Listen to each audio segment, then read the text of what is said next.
ኣብ ትግራይ ዝተጀመረ ሰልፊ ንብልጽግና ከም ዘደንገጾ ተሓቢሮም ማእኸላይ ኮማንድ ትግራይ ዝመርሑ ሓለፍቲ ይፋ ከም ዝተገበሩ ተገሊጾም ሻዕብያ ስጉምቲ ከም ዝጀመረ ተሓቢሮም ሓድሽ ንኣብይ ዘሰንበደ ጅማሮ ካብ ትግራይ ከም ዝተሰምዐ ተገሊጾም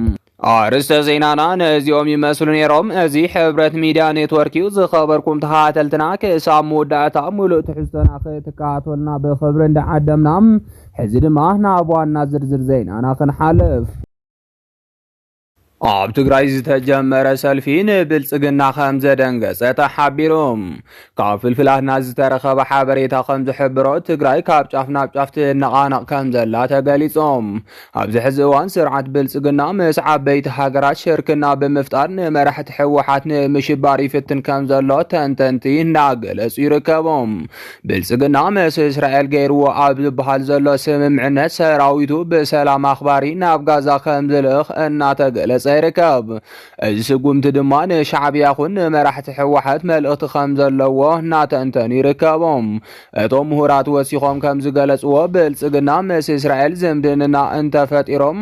ብተመሳሳሊ መንገዲ ምስ ኣሜሪካን ርክብ ፈጢሩ ማለት ስለ ዝኾነ ብልጽግና ጉልበት ክስምዖ ናብ ልዕሊ ትግራይን ኤርትራን ዝሓሰቦ ስጉምቲ ኣጠናኺሩ ክቕጽለሉ ከም ዝኽእልን ገሊጾም ብተመሳሳሊ መንገዲ ብልጽግና ምስ ህንዲ ብዝገብሮ ዘሎ ርክብ እውን ፍረ የፍርኽ ከም ዘሎን ናይ ህንዲ ቀዳማይ ሚኒስትር ናብ ኣዲስ ኣበባ ዕዶት ብምግባር ምስ ሰበስልጣን ብልጽግና ዘተ ከም ዘካየዱን ፍልፍላት ይሕብሮም ነዚ ስዒቡ ድማ ኣፍን እዝንን ብልጽግና ዝኾና ሚድያታት ማእኸል ዓዲ መራሕቲ ሕወሓት ናብ ዘምልጥዎ የብሎምን እዚ ዓይነቱ ጸብጻባት እናሰርሓ ከም ዝርከባ ይፍለጥ እተን ኣፍን እዝንን ብልጽግና ዝኾና ሚድያታት ከም ጸብጸብኦ ሕወሓት ካብ ህዝቢ ትግራይ ድጋፍ የብላን ኢትዮጵያ ብህዝቢ ወገና ምስ ሓያላት ሃገራት ጽቡቕ ርክባት ብምግባር ዓቕማ ተጠናኽራላ ክብላ እናጸብጸባ ይርከባ ይኹን እምበር ሕዚ ካብ ትግራይ ዝተረኸበ ሓበሬታ ከም ዝሕብሮም ጸብጻብ ሚድያታት ማእኸል ዓዲ ካብ ሓቂ ዝረሓቐ ዝገብር ከም ዝኾነ ተሓቢሮም ሕዚ ካብ ትግራይ ዝተረኸበ ሓበሬታ ከም ዝገልጾ ህዝቢ ዘይተሓወሶ ጸጥታ ፍረ ኣየፍርም ብዝብል ጭርሖ ሰላማዊ ሰልፊ ይካየድ ከም ዘሎ ተገሊጾም ብመሰረት ካብ ፍልፍላትና ዝተረኸበ ሓበሬታ ዋና መልእኽቲ እቲ ሰላማዊ ሰልፊ መራሕቲ ሕወሓት ክሳብ ሕዚ ምስ ህዝቦም ስጡም ርክብ ገይሮም ኣብ ምስራሕ ዝነበሩ ጎደለታት የተኣረሞም ህዝቢ ትግራይ ሕዚ እውን ኣብ ጎኒ ውድብሎ ዝብል ከም ዝኾነ ተሓቢሮም ስለዚ ድማ መራሕቲ ሕወሓት ሕዚ ምስ ህዝቦም ተፈላለዮም ዝድግፎም ውሕድ ዝብል ጸብጻባት ብተደጋጋሚ ክጽብጸቡ እኳ እንተጸንሑ እቶም ጸብጻባት ግን ልቦና ህዝቢ ትግራይ ዘያገናዘቡን ካብ ሓቂ ዝረሓቑን ምዃኖም ተገሊጾም መራሕቲ ሕወሓት ኣብዘን ዝተወሰነ ዓመታት ብዙሕ ስሕተታት እናፈጸሙ እኳም ህዝቢ ትግራይ ግን እተን ዝፈጸምዎን ስሕተታት ይቅርታ ከም ዝገበረሎምን ሕዚ ካብ ዘለዎ ውድቀት ንምድሓን ዳግማይ ቆሪጹ ከም ዝተልዓለን እናተጸብጸበ ይርከብ ማእኸላይ ኮማንድ ትግራይ ዝመርሑ ሓለፍቲ ይፋ ከም ዝተገበሩ ተሓቢሮም ህዝቢ ትግራይ ብተደጋጋሚ ኩናት ዝተጎድአን ድምፂ ጥይት ክሰምዕ ዘይደልን ከም ዝኾነ ይፍለጥ እዮም ህዝቢ ትግራይ ጀግና ነዚ መጾ ጸላይ ኣሕፊሩን ዝምልስ ከም ዝኾነ ብሰነድ ዝተረጋገጸ እንትኸውን ንሓድሽ ወለዶ ድማ ትማሊ ኣብ ልዕሊ ህዝቢ ትግራይ ዝተኻየደ ጀኖሳይዳዊ ኩናት ንምምካት ህዝቢ ትግራይ ዝፈጸሞ ጀግንነት ፍሉጣት ዓለም ለኻዊ ምሁራት እናሰነድዎ ከም ዝርከቡ እሙናት ፍልፍላት ይሕብሮም ህዝቢ ትግራይ 360 ዲግሪ ሙሉእ ብሙሉእ ተኸቢቦም ቀረብ ምግቢ ቀረብ ነዳዲ ቀረብ መድሓኒት ቀረብ ኣጽዋር ኮታስ ብሓፈሻ ኩሎም ዓይነት ቀረባት ኪሎ እናሃለወም ምስ ልዕሊ 7 ሃገራት ገጢሙ ከም ዘሸነፈ ይፍለጥ ብልጽግና እዘን 7 ሃገራት ኣሰሊፉን ናይ ድሮን ሰሞያን ካልኦት ኣጽዋራትን ድጋፍ እንተተገበረሉን እኳም ህዝቢ ትግራይ ብዘካየዶ ዓለም ዘስደመመ ጅግንነት ብልጽግና ተገዲዱ ውዕሊ ፕሪቶሪያ ክፍርም ከም ዝገበሮ ኩሉ ዝፈልጦ ሓቂ እዮም ህዝቢ ትግራይ ብጅግንነቱን ብከቢድ መስዋዕቱን ትግራይ እንተዘይከላኸልን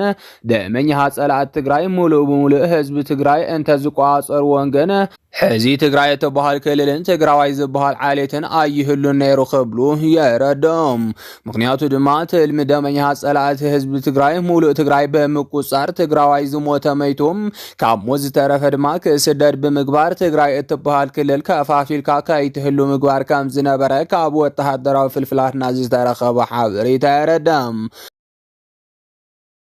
ስለዚህ ድማ ትግራዋይ ከነብር ዝኽእል ኣብ መንጎ ጠንካራ ሓድነት እንተተፈጢሮም ጸላብቱ ድማ ብሓድነትን ጥንካሮን ፈሪሖም ኣብ ልዕሊኡ ወራር ንኸይፍጽሙ ከም ዝገብሮም ገሊጾም እዮም። ደመኛሃት ጸላእቲ ትግራይ ኣብ ልዕሊ ህዝቢ ትግራይ መጥቃዕቲ እንተፈጺሞም እውን ህዝቢ ትግራይ ሓድነት እንተሃልይዎን እኹል ምድላዋት ገይሩ እንተጸኒሑን ኣብ ልዕሊ ህዝቢ ትግራይ ዘብጽሕዎ ጉድኣት ምቕናስ ከም ዝከኣል ተገሊጾም። እዚ ከምዚ ኢሉ እናሃለወ ህዝቢ ትግራይ ዳግማይ ድምፂ ጥይት ምስማዕ ዘይደሊ እኳ እንተኾነም ደመኛሃት ጸላእቱ ዳግማይ ጦርነት ንምክልኻል ተባሂሉ ኮማንድ ፖስት ከም ዝተመስረተ ተሓቢሮም። ካብ ፍልፍላትና ዝተረኸበ ሓበሬታ ከም ዝገልጾ እቲ ኮማንድ ፖስት ዝመርሑ ካብ ኣመራርሓ ህወሓትን ኣመራርሓ ሰራዊት ትግራይን ዝተውጻጽኡ ከም ዝኾኑ ዝረኸብናዮ ሓበሬታ የረድም።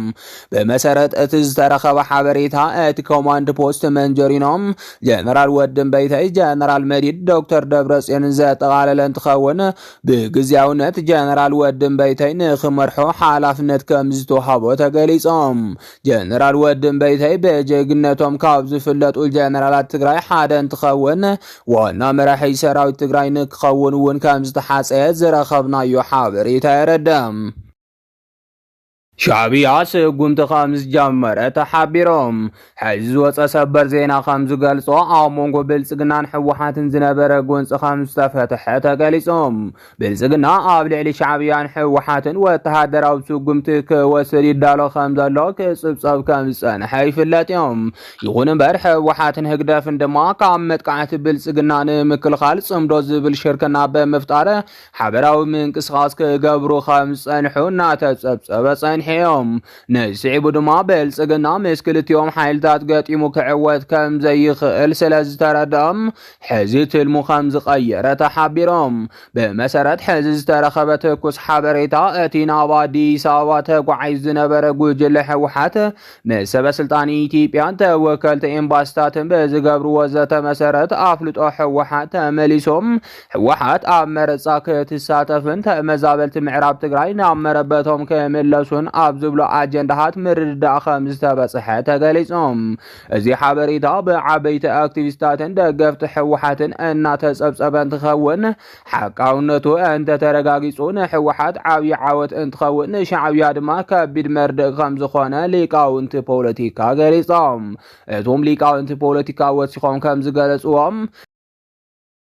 መራሕቲ ሕወሓት ብልጽግና ዝደልይዎ እንተፈጺሙሎም ሻዕብያ ዝነበሮም ጽምዶ ከም ዝርስዕዎ ብምግላጽ ብልጽግና ኣብ ልዕሊ ኤርትራ ወተሃደራዊ ስጉምቲ ንምውሳድ ዝነበሮ ትልሚ ከም ዘቀላጥፎ ገሊጾም። ካብዚ ብተወሳኺ ድማ ህዝቢ ትግራይ እውን ብብልጽግና ተገዲዶም ኣብ ልዕሊ ኤርትራ ኣብ ዝግበር ኩናት ክሳተፍ ከም ዝኽእል ሓቢሮም። ብሓፈሻ እቲ ኣብ መንጎ ሕወሓትን ብልጽግናን ተገይሩ ዝበሃል ዘሎ ስምምዕነት ሓቂ እንተኾይኖም ንስርዓት ህግደፍ ዓብዪ መርድእ ከም ዝኾነ እቶም ሊቃውንቲ ፖለቲካ ገሊጾም። እዚ ከምዚ ኢሉ እናሃለወ ሕዚ ዝተረኸበ ሓበሬታ ከም ዝገልጾ ሻዕብያ ስጉምቲ ከም ዝጀመረ ተሓቢሮም። ካብ ፍልፍላትና ዝተረኸበ ሓበሬታ ከም ዝገልጾ ሻዕብያ ብራማን ብሸራሮን ሓደሽትን ቁልፊ ቡሃትን ከም ዝተቋፀረ ተገሊጾም። ፍልፍላት ከም ዝሕብርዎ ብራማ ካብን ናብን ንግዲ ከም ዝነበረን ኣብ መንጎ ህዝብታት እውን ዝተጠናኸረ ርክባት እንተነበረን እኳም ሕዚ ግን ጠጠው ከይብሉ ስጋት ከም ዘሎ ካብቲ ዝተረኸበ ሓበሬታ የረድም። ይኹን እምበር እቲ ኣብ መንጎ ሕወሓትን ብልጽግናን ተገይሩ ዝበሃል ዘሎ ስምምዕነት ብወገን ብልጽግና ይኹን ብወገን ሕወሓት ወግዓዊ መግለፂ ስለ ዘይተዋሃበሉ ሓቅነቱ ኣጠራጣሪ ከም ዝኾነ እናተገለጸ ይርከብ። ናይ ሎሚ ዜናሃትና ኣብ ዘብቂዑሎ ንምክትታልኩም ነመስገን።